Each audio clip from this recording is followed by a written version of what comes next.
આજરોજ જે પ્રેસ વાર્તાનો કાર્યક્રમ રાખેલ છે એમાં આપ બધાનું હાર્દિક સ્વાગત છે।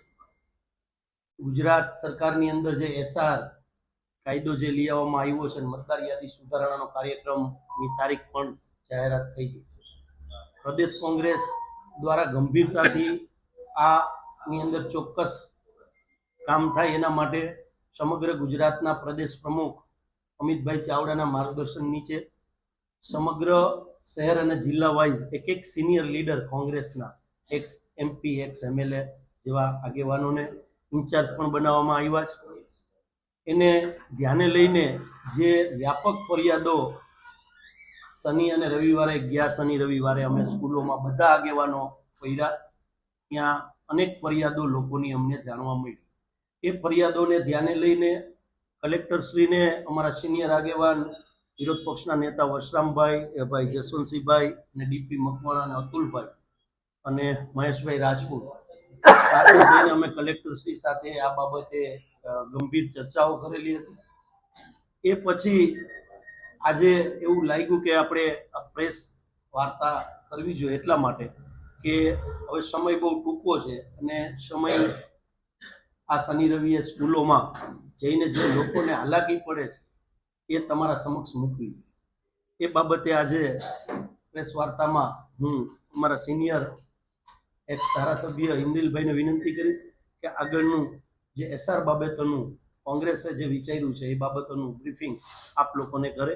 ઇન્દ્રિલભાઈ રાજે ખાસ કરીને આ પ્રેસ વાર્તાનો મુદ્દો એ છે કે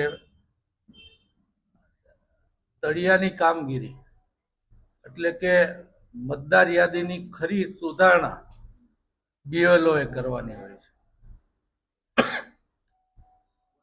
બીએલઓ એમની જવાબદારી નિભાવવામાં એમને થોડી મુશ્કેલી સમયની પણ પડી રહી છે, અમને ખ્યાલ છે, પરંતુ આ ખૂબ અગત્યનું કામ છે।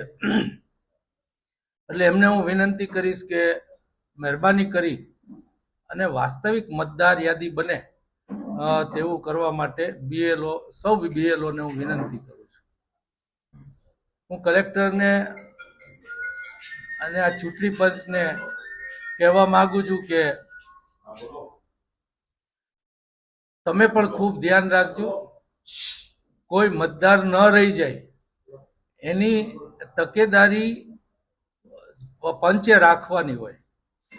પંચ એક તરફી છે, વોટ ચોરી કરાવે છે અને એમાં સામેલ છે, અને આ લોકશાહી ઉપર ચૂંટણી પંચ ખુદ એક જોખમ બની ગયું છે।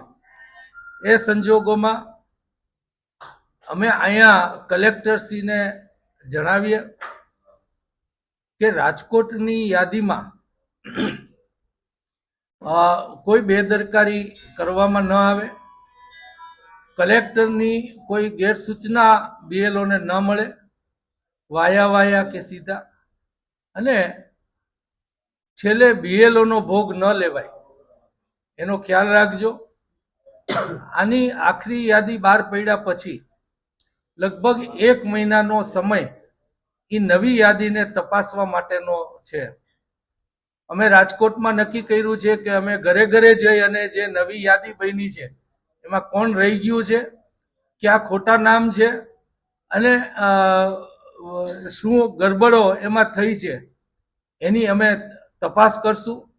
અને જરૂર પડે તો આ ખોટી કામગીરી થઈ હોય તો એ બાબતે કોર્ટના દરવાજા કે ચૂંટણી પંચના દરવાજા ખખડાવવામાં કાંઈ બાકી નહીં રાખીએ।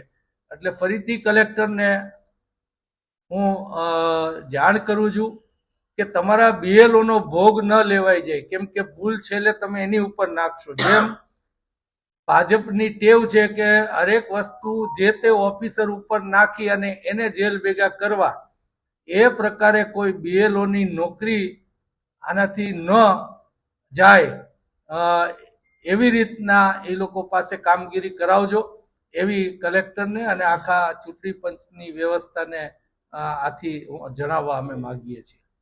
હમણાં જિલ્લા પંચાયત અને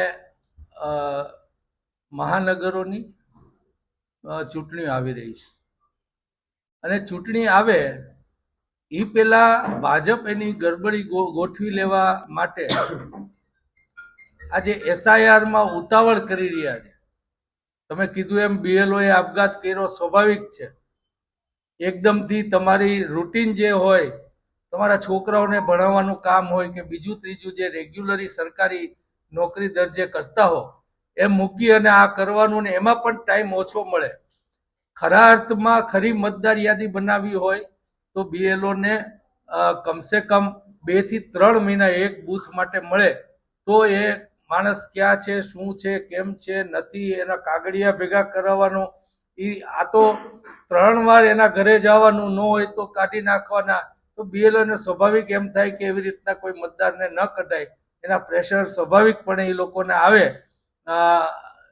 પણ એમાં વધારે સમય આપવાની જરૂર હતી, એની બદલે ઉતાવળ એટલે કરી રહ્યા છે કે તાત્કાલિક જે કંઈ ખોટું કરવું છે અને એ ચૂંટણી પંચ જે અત્યારે હાથો બની રહી છે, કલેક્ટરી ચૂંટણી પંચ પૈકીના અત્યારે ગણાય તો એ હાથો ન બને.